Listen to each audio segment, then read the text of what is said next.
would not call myself an environmentalist because there are certain connotations that surround that term in the state that I work in that seem to indicate that you would care about the environment but not about the human communities. And in fact, the human community is what I care very deeply about.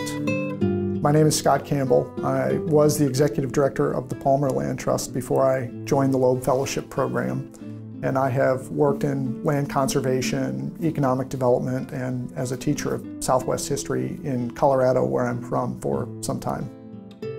We have always tried to approach matters of conservation from a community-based, values-oriented standpoint. We don't feel like any effective conservation work can take place unless conservation isn't an end in and of itself, but it really becomes a tool for community development.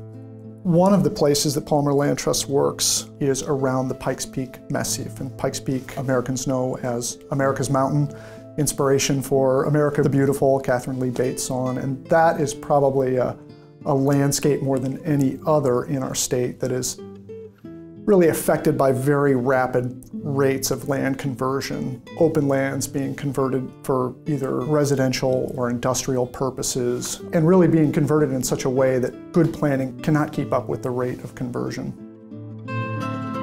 Colorado Springs is one of the most fire-prone cities in the American West. Over 30,000 homes are in the wildland-urban interface, meaning they are at risk. The community of Colorado Springs saw real clearly how a small conservation effort could pay big dividends economically in 2012 when the Waldo Canyon fire hit the city.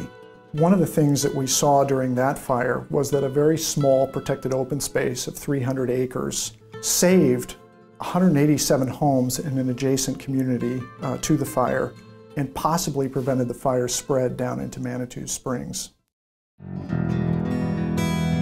We have so many things that seem to be raining down on the field of land and water conservation in Colorado. We've got rapid population growth. We have battles over scarce water resources. We have catastrophic fires. We have terrible drought-induced agricultural hardships. We have dust storms on the scale that we've not seen since the Great Dust Bowl.